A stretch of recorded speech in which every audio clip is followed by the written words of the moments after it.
My husband signed away his rights and left us because he wants normal children. Now he wants custody after learning that our son was a genius? When Oliver was 2, he wasn't talking yet, wasn't making eye contact, would line up his toy cars for hours in perfect rows. The pediatrician said we should get him evaluated. That's when my husband Keith started pulling away. He sat through the autism diagnosis with his arms crossed, shaking his head. In the parking lot, he told me this wasn't possible. His family didn't have those genes. His brother's kids were all normal. His cousins were normal. This had to come from my side, or maybe Oliver wasn't even his. I showed him the test results from when he demanded a paternity test 6 months earlier, because Oliver's eyes were hazel and ours were brown. Oliver was definitely his son. Keith said the test must be wrong. Or maybe I'd messed up during pregnancy. Taken something. Done something. Something is broken inside our baby. He moved into the guest room that night. 3 weeks later, he was gone. Left a note saying he couldn't watch his bloodline be contaminated. That he wanted normal children. That I should find Oliver's real father to help pay for whatever special schools he'd need. The divorce papers came a month later. He signed away all parental rights. Didn't want visitation. Didn't want updates. Didn't want his name on anything connected to Oliver. He told his family Oliver had severe disabilities and would never have a normal life. Told his coworkers I'd probably drunk during pregnancy. Told anyone who asked that it was better for everyone if he started fresh. He married Bethany 2 years later and had twin boys who he constantly posted about. Look at them throwing balls. Look at them saying daddy. Look at his real sons being perfectly normal. Meanwhile, Oliver and I figured things out alone. Speech therapy 3 times a week. Occupational therapy twice a week. Special education preschool. I worked nights at the hospital so I could be there for all his appointments during the day. We lived on peanut butter sandwiches and whatever was on sale. But Oliver was incredible. By 4, he was reading chapter books. By 5, he was doing multiplication. By 6, he was playing piano pieces after hearing them once. The autism wasn't a flaw. It was just how his brilliant brain worked. He saw patterns nobody else could see. Remembered everything he read. Could solve complex problems in his head. His teachers started using words like gifted and prodigy, and exceptional. By 8, Oliver was in a special program for profoundly gifted children. He won the state science fair with a project about mathematical patterns in nature. Got invited to a summer program at the university. Started learning calculus because regular math bored him. The local newspaper did a story about him. That's when Keith called for the first time in 6 years. He'd seen the article. Wanted to know why I hadn't told him Oliver was doing so well. Said he had a right to know about his son's accomplishments. I reminded him he'd signed away those rights. He hung up, but he didn't stop. He started showing up at Oliver's competitions. Sitting in the back, taking pictures. When Oliver won the National Mathematics Championship for his age group, Keith was there in a suit telling other parents about his gifted son. How he'd always known Oliver was special. How he'd encouraged his interests from the beginning. How proud he was of his boy. Oliver didn't even know who he was. Called him the strange man who kept staring at him. Last week, Oliver got accepted to a prestigious academy for gifted children. Full scholarship. Newspaper coverage. Television interview. The story of the 9-year-old autistic genius heading to a school for future leaders. Keith showed up at our door with Bethany and the twins. Said it was time for Oliver to meet his brothers. That they were a family. He wanted to be part of Oliver's journey. That he could provide things I couldn't. Private tutors, better resources, connections in the academic world. He actually said he was the reason Oliver was so smart. His genes. His brilliant bloodline finally showing through. Bethany stood there nodding like she hadn't known he'd abandoned us. Like he hadn't called our son contaminated. The twins were confused why they were at some strange house. Oliver was doing homework in his room. I told Keith to wait outside. Then I went to my filing cabinet and pulled out 6 years of documents. The termination papers were right on top where I'd filed them 7 years ago. I pulled out the thick folder and spread everything across my kitchen table. Keith's signature on the document where he signed away all parental rights. The paternity test results he'd demanded. Stacks of medical bills from Oliver's therapy sessions with past due stamped across them in red. The note he'd left, his handwriting still clear after all these years, the words contaminated bloodline and real children jumping off the page. I organized everything in order by date. Started with the diagnosis paperwork from when Oliver was 2. Then the paternity test from 6 months later. Then Keith's note. Then the termination papers. Then years of unpaid bills and missed support payments. My hands didn't shake. I felt calm in a way I hadn't expected. This was just facts. Just truth. Just proof of exactly what happened and who Keith really was. I put everything back in the folder and walked to the front door. Keith stood on my porch with Bethany beside him and the twins fidgeting near the steps. He had his arms crossed and that same look on his face from 7 years ago. Like he was doing me a favor by being here. Like I should be grateful he was willing to acknowledge Oliver now. I opened the door and handed him the folder without saying anything. He took it looking confused. Started flipping through the pages. His face went white. Actually white. All the color drained out like someone had pulled a plug. He stared at his own signature on the termination papers. At his own handwriting on that note. Bethany leaned over to look and I watched her face change. She started reading faster, flipping pages, going back to read things again. Keith finally looked up at me. Said he was young and scared back then. That he made mistakes but people deserve second chances. That Oliver turned out fine so it all worked out. I didn't say anything. Just reached over and flipped to the page with his note. Pointed to the part where he wrote that Oliver would never have a normal life. Where he said he wanted to start fresh with real children. Where he told me to find Oliver's real father, even though the paternity test proved Oliver was his. Keith tried to close the folder but Bethany grabbed it from him. She kept reading. Her mouth was open. She looked at Keith like she'd never seen him before. Then she looked at me, asked if this was all true, if Keith really wrote these things, if he really abandoned a 2-year-old because of autism. I nodded, told her everything in that folder was real and documented, that Keith didn't just leave. He erased us. Told everyone Oliver was severely disabled and would never be normal. Told people I probably drank during pregnancy. Started a whole new family and pretended his first son didn't exist. Bethany's hands were shaking holding the folder. She looked at Keith. He started talking fast. Said I was making it sound worse than it was. That he was overwhelmed and didn't know how to handle it. That his family had expectations and he panicked. Bethany cut him off. Asked why he never told her any of this. Why he let her think he had no other children. Why he was suddenly showing up now after 9 years. Keith said because Oliver was doing well now. Because he could actually be proud of him now.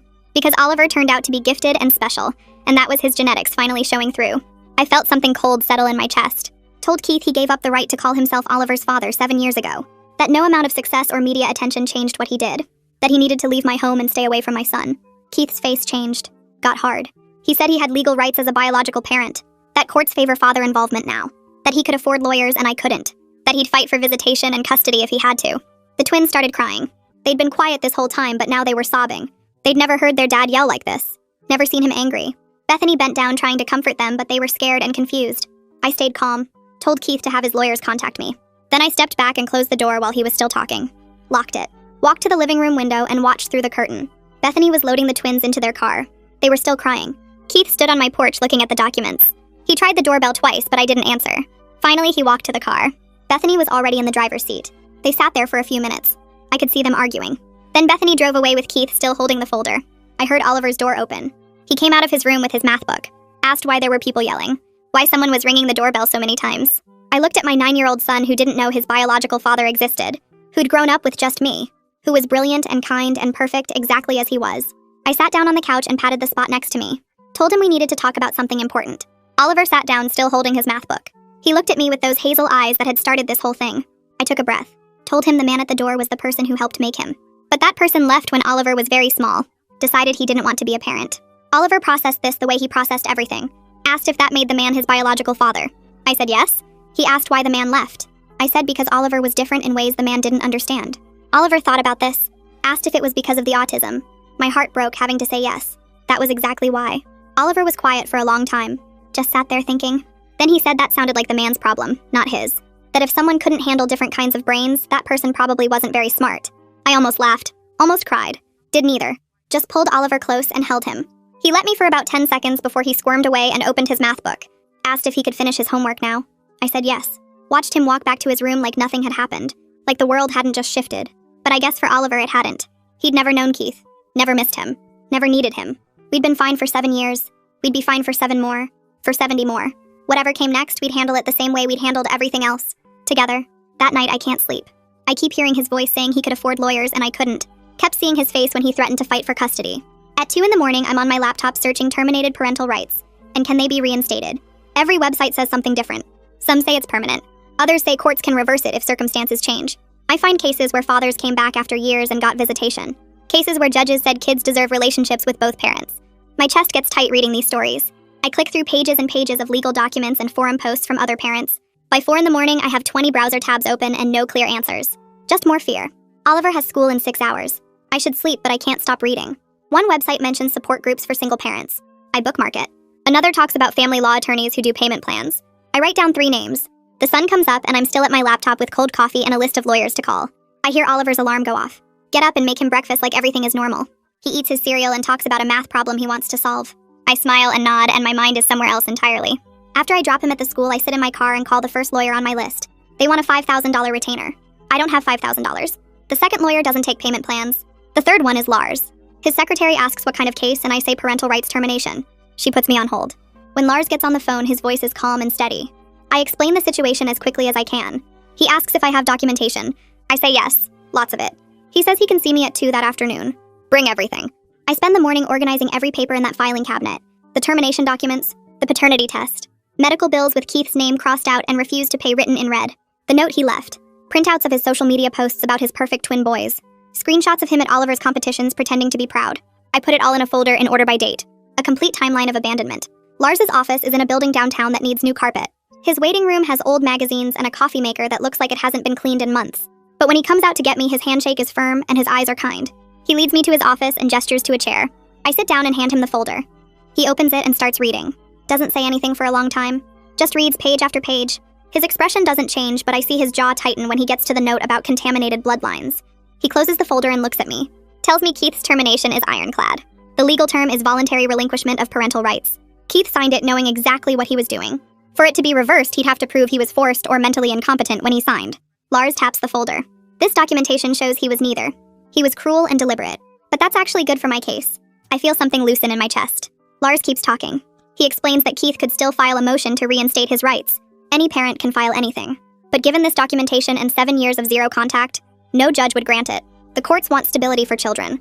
They don't reward parents who abandon kids and come back when it's convenient. Still, I need to be prepared. Keith might try. The process will be stressful even if we win. I ask how much this will cost. Lars names a number that makes my stomach drop. Then he says he does payment plans for cases like this. $200 a month. I can barely afford that, but I can't afford not to have a lawyer.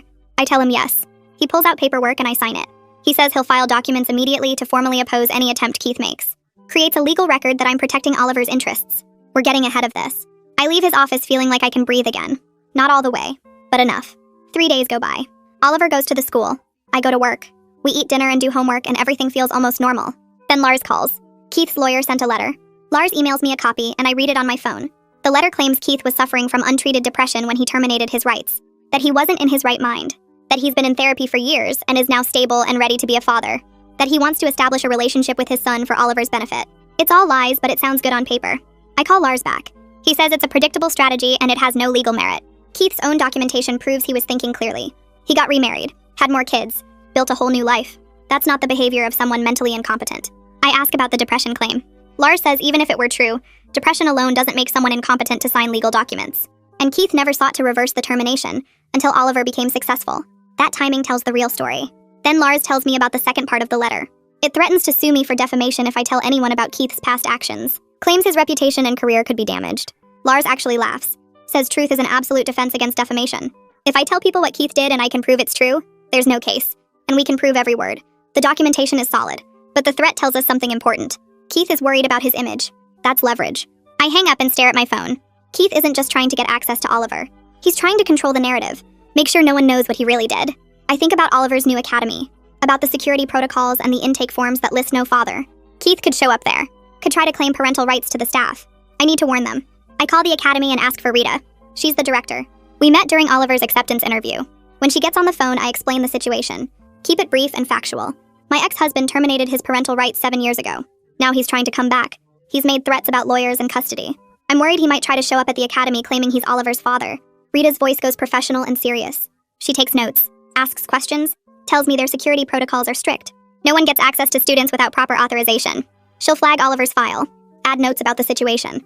If anyone claiming to be his father shows up, security will call me immediately. I thank her. Start to hang up. Then she says something that makes my blood run cold. She mentions that someone called the academy 2 days ago.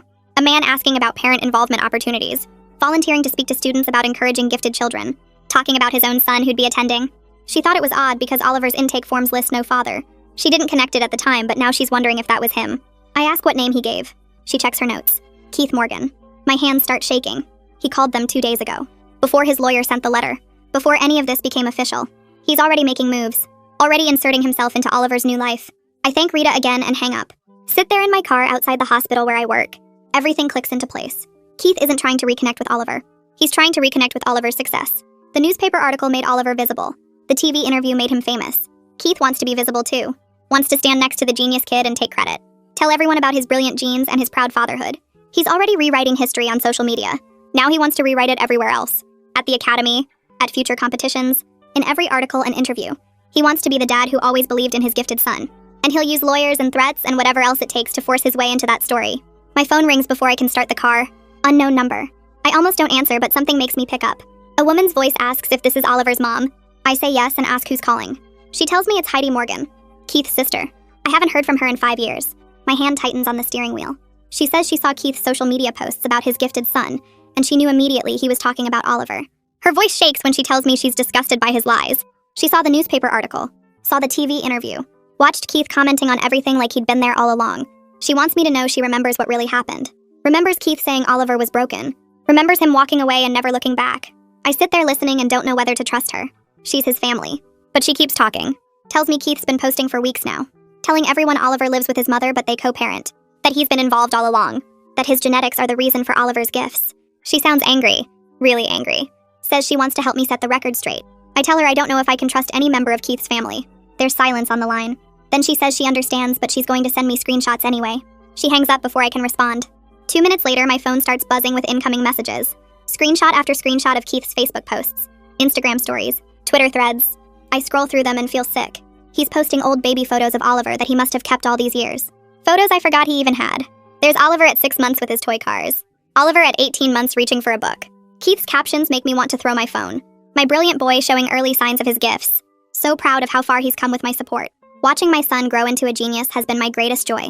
Every single post is a lie. Every caption rewrites history. Makes Keith the devoted father who recognized Oliver's potential. The supportive parent who encouraged his development. The proud dad who always believed. There are comments from people I don't know. Friends of Keith's I've never met. They're all congratulating him. Telling him what an amazing father he is. How lucky Oliver is to have such a dedicated dad. Some mention seeing the TV interview and how touching it was. How Keith must be so proud. I screenshot everything Heidi sent me. Save them all to a folder on my phone. Then I call Lars even though it's almost 6 in the evening. He answers on the 3rd ring. I tell him about Heidi's call and the social media posts. Send him the screenshots while we're talking. He's quiet for a minute while he looks through them. Then he tells me to document everything Keith posts publicly. Every lie, every photo, every comment. This establishes his motivation for suddenly wanting contact. This isn't about Oliver's well-being. It's about Keith's ego and image. Lars says we can use this in court if Keith tries anything. Shows his pattern of deception. His need for public validation. The fact that he's building a false narrative before making any legal moves. I thank Lars and hang up. Drive home on autopilot. My mind keeps replaying those captions. My support. My encouragement. My son. Like he was there for any of it. Like he didn't abandon us when Oliver needed him most. I pull into my apartment parking lot and see a car I don't recognize. A woman gets out as I park. She's older, maybe 60. Dressed nice, but her eyes are red. She walks toward me and I realize who she is before she says anything. Hannah Morgan, Keith's mother. Oliver's biological grandmother. I haven't seen her since Oliver was a baby. I get out of my car slowly, keep my keys in my hand. She stops a few feet away. Starts crying before she even speaks. Tells me she never knew the full truth about why Keith left. I stand there not saying anything. She keeps talking through tears. Says Keith told the family I was unstable. That I kept Oliver from him. That he wanted contact, but I refused. She believed him for years. Believed her son because why wouldn't she? Now she's seen the article. Seen Keith's posts. Started asking questions. Keith's brother finally told her what really happened. Told her about the diagnosis. About Keith calling Oliver contaminated. About the termination of rights. She's horrified.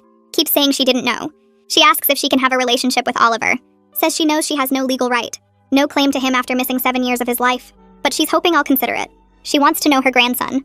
Wants to be part of his life if I'll let her. I look at this woman who believed her son's lies and I don't know what to feel. Part of me is angry that she never questioned Keith's story.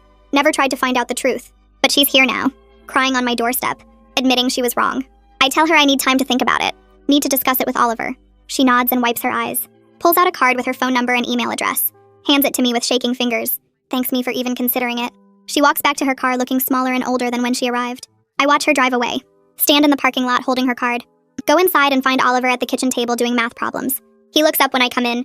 Asks who the crying lady was. I sit down across from him. Tell him she's his biological grandmother who didn't know about him until now. Oliver thinks about this for a minute. Then he asks if she's good at math. I laugh despite everything. Despite Keith's lies and Hannah's tears and the whole mess. Tell him I don't know, but maybe we can find out. Oliver nods and goes back to his homework.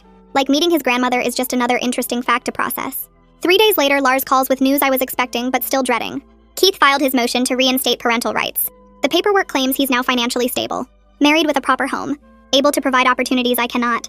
Private tutors, better resources, academic connections.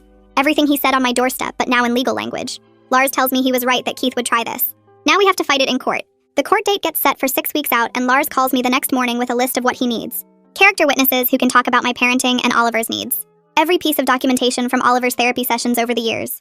School records showing my involvement in his education. Medical bills I paid alone. Proof of every appointment I drove him to while Keith was posting pictures of his other kids online.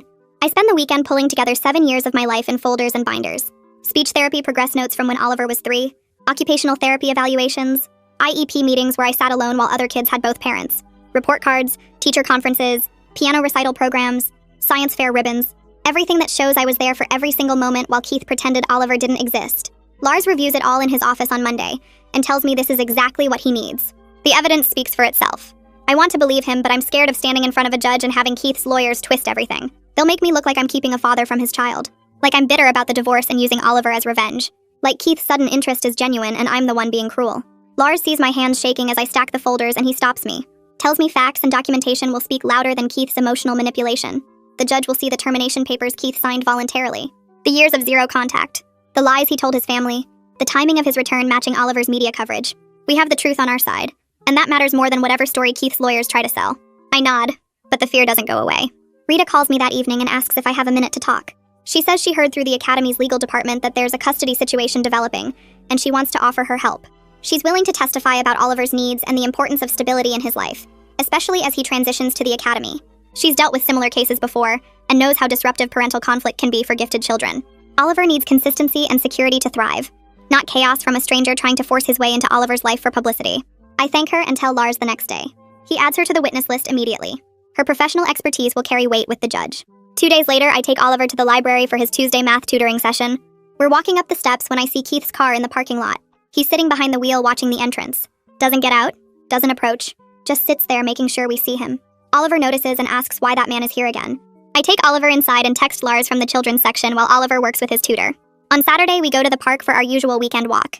Keith is there on a bench near the playground. Same thing, watching, not approaching, making his presence known. I pull out my phone and take a picture with the timestamp visible. Do the same thing on Tuesday at the library. Document every single instance. The dates, the times, the locations. Lars files for a restraining order based on harassment and intimidation. Says this behavior is designed to scare me, and shows Keith's real motivation isn't about Oliver's well-being. The hearing for that gets scheduled 2 weeks before the parental rights hearing. My phone rings on a Thursday afternoon and the caller ID shows Bethany's number. I almost don't answer. Let it go to voicemail. But something makes me pick up. She's crying before she even says hello. Tells me she's left Keith and is staying with her sister. That she can't be married to someone who abandoned a disabled child and then lied about it for years. She saw the documents I gave Keith, read every page after he tried to hide them. She had no idea he had another son.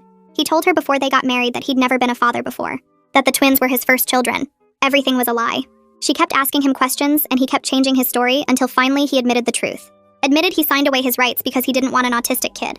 Admitted he only came back because Oliver got famous. She packed her bags that night. She asks if she can help somehow. Says she'll testify about Keith's recent behavior and the lies he told her about Oliver. She's furious that he let her believe he had no other children and is now using their twins as props in his redemption story, taking them to my house like there's some kind of proof he's a good father. She wants the judge to know what kind of man Keith really is. Lars adds her to the witness list and tells me this is huge. The wife leaving and offering testimony destroys Keith's image of stable family man. The restraining order hearing happens on a Wednesday morning. I take the day off work and meet Lars at the courthouse. Keith shows up with his lawyer acting wounded that I'd accuse him of harassment when he just wants to see his son. His lawyer argues that Keith has been trying to establish a relationship and I'm being unreasonable. That showing up at public places isn't stalking. That any father would want to catch glimpses of the child he's been kept from. Lars presents my documentation. Photos with timestamps showing Keith at the library during Oliver's tutoring. At the park during our walks. Always watching. Never approaching to actually interact with Oliver. The pattern of behavior designed to intimidate. The judge reviews everything and asks Keith's lawyer why Keith didn't just request supervised visitation through proper channels if his interest was genuine. The lawyer stumbles through an answer about wanting to see Oliver in natural settings first. The judge isn't buying it. She grants a temporary restraining order. Keith is ordered to stay 100 yards away from me, Oliver, our home, and Oliver's school. Violation will result in immediate arrest. Keith looks genuinely shocked that there are consequences for his actions. His lawyer tries to argue, but the judge cuts him off. The order stands until the parental rights hearing where everything will be addressed together. I walk out of the courthouse and feel like I can breathe for the first time in weeks. My phone rings 2 days later. The newspaper reporter who did the original story about Oliver. She asks if I have time to talk about rumors that Oliver's father is trying to reconnect. Says she's heard things around town and wants to get the facts straight. I tell her I can't comment on ongoing legal matters. She understands, but asks me to call if I change my mind. I tell Lars about it and he goes quiet for a minute. Then he says we might want to control the narrative. Keith's been spinning his version to anyone who'll listen.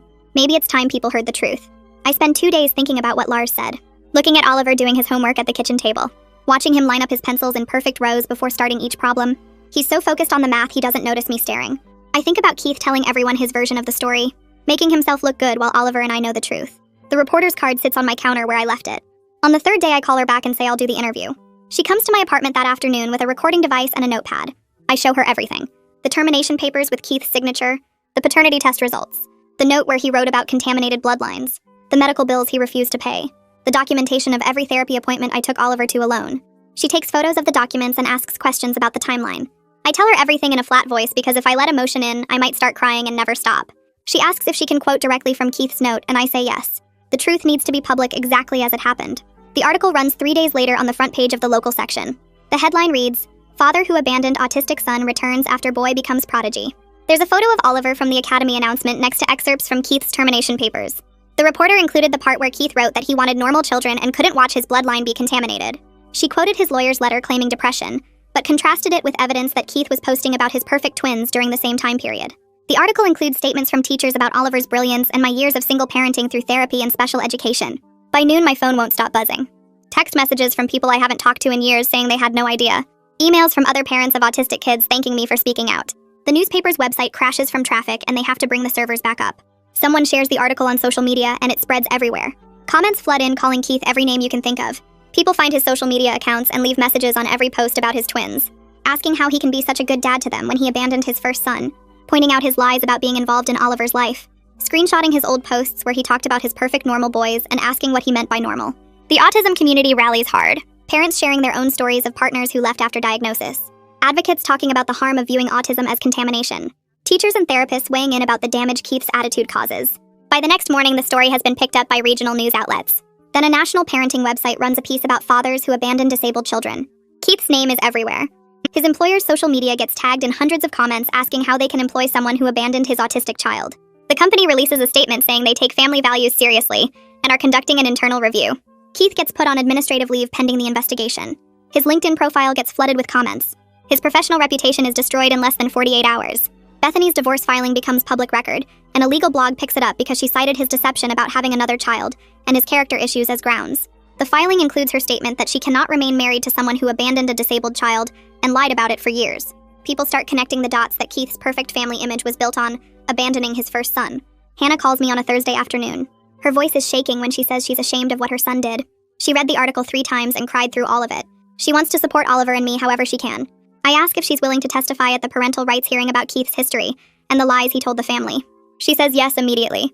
She'll tell the judge everything about how Keith described Oliver as severely disabled and said it was better to start fresh, how he posted about his real sons being normal, how he kept the family away from us for years with his lies.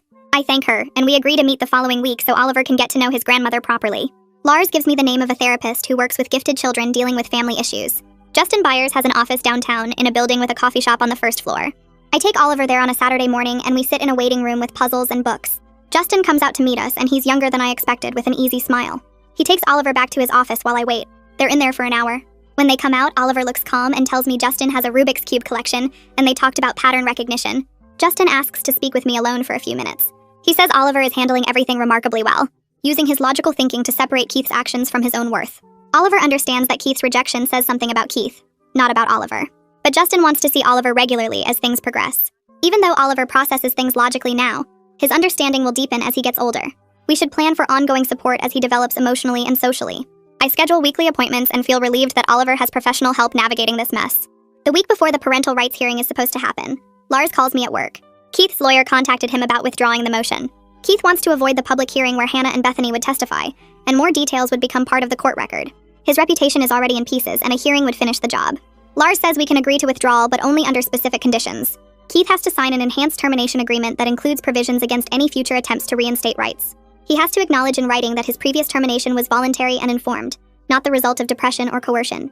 He has to agree to stay away from Oliver permanently with no exceptions. Lars emails me the draft agreement and it's thorough. Keith would be signing away any claim to Oliver forever with no possibility of coming back in another 9 years when Oliver is successful again. I approve it and Lars sends it to Keith's lawyer. 2 days later, Lars calls to say Keith signed everything. Didn't even try to negotiate. Just put his signature on every page his lawyer put in front of him. The hearing gets canceled and Lars files the new termination papers with the court. It's over in a way that feels anticlimactic after weeks of stress and fear. Lars calls me that evening after the papers are filed and tells me to focus on what we actually accomplished. Keith's reputation is destroyed. His family knows the truth. Bethany left him. His employer put him on leave. He lost his perfect family image and any credibility he might have had. Those are real consequences, even if he gets to walk away from the courtroom drama. I know Lars is right, but part of me wanted to watch Keith squirm under oath while Hannah and Bethany testified. Wanted a judge to tell him exactly what kind of person abandons a disabled toddler. But Oliver is safe and Keith can never come back. That's what matters. Oliver finds me in the kitchen that night while I'm washing dishes. He asks if the man will leave us alone now. I dry my hands and crouch down to his eye level. Yes, I promise him. The man signed papers that say he can never try to be part of your life again. Oliver nods once and goes back to his room where his math workbook is spread across his desk. He seems completely unbothered by the whole situation. Later that week, I mentioned this to Justin during our regular appointment. Justin says Oliver is processing everything through his logical framework right now, which is healthy. But we should watch for delayed reactions as Oliver gets older and understands more about what rejection means emotionally. Some things take years to fully process. Hannah calls on a Thursday afternoon, 3 weeks after Keith signed the final termination papers. Her voice is steadier than the last time we spoke. She asks again about having a relationship with Oliver. She knows she has no legal right and she'll understand if I say no, but she's proven herself by standing against her own son in court documents. She told the truth about Keith's lies even though it meant admitting she believed him for years. Oliver deserves to know his grandmother if I'm willing to give her that chance. I think about it for 2 days. Hannah could have stayed silent, could have protected Keith. Instead, she offered to testify about everything he said and did. She called him out publicly. That takes courage. I call her back and agree to supervised visits at neutral locations. She cries and thanks me. We schedule the first meeting for the following Saturday at a coffee shop downtown that has a quiet back room. I drive Oliver there on Saturday morning and Hannah is already waiting at a corner table. She brought a photo album that's older than I am, sits down next to Oliver and opens it carefully. Shows him pictures of Keith as a baby, Keith's father and grandfather, Keith's cousins and aunts and uncles. Oliver leans in close, studying each photo with the same intensity he uses for math problems. Hannah points out eye colors and facial features. Oliver inherited his hazel eyes from his great-grandfather, his nose shape from his grandmother's side, the way his hair grows in a cowlick from Keith's father. Oliver is fascinated by the patterns of genetic traits across generations.